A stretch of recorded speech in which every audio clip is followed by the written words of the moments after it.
Hi, my name is Jeremiah Marcus. I'm a graduate student at the Georgia Institute of Technology, studying computer science and machine learning. Um, for today, I'm going to present a paper to you that I wrote over the course of the last semester in my introduction to cognitive science class about cognitive warfare and how you can what is cognitive warfare and how can you use new developments in AI and machine learning to basically target individuals and manipulate them.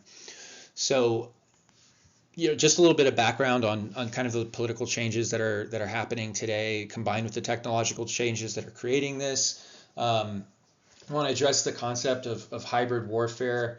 It's the idea that since the fall of the Soviet Union, we've basically lost we've kind of lost the importance of the nation state. New future conflicts aren't going to involve people in uniforms. There's going to be a huge blend between combatants and non-combatants, and I think we've already seen this in the war on terror in Iraq, particularly, where many of the people didn't have any sort of uniform. So how do you know who are the bad ones and who are the good ones?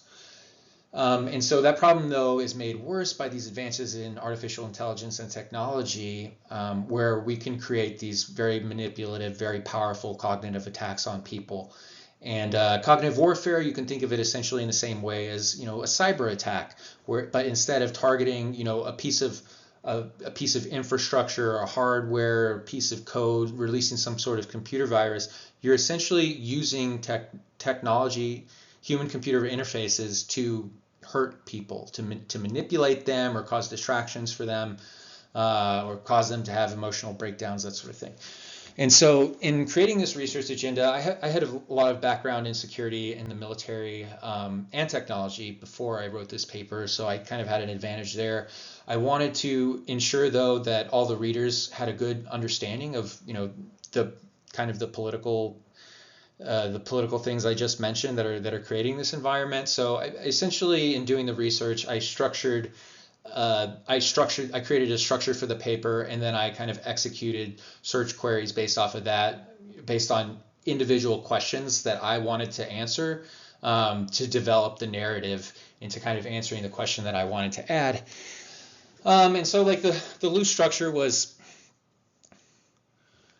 I talked about the political science and military theory, also looked at actual military tactical manuals for conducting information and cognitive warfare operations. I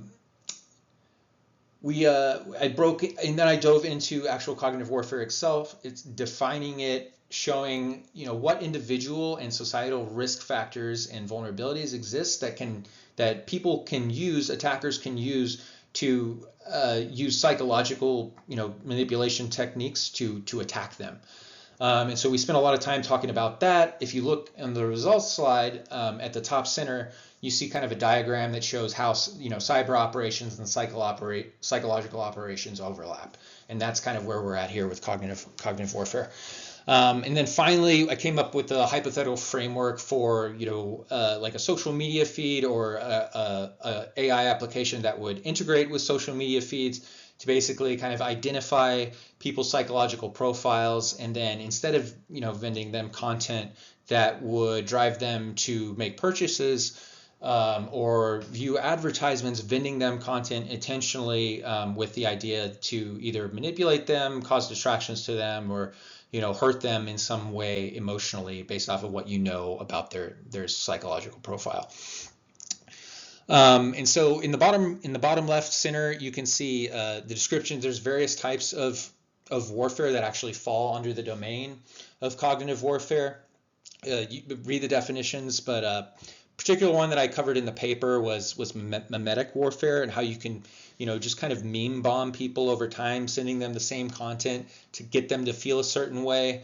You can see the high level design for the hypothetical tool I created, which I call Looking Glass.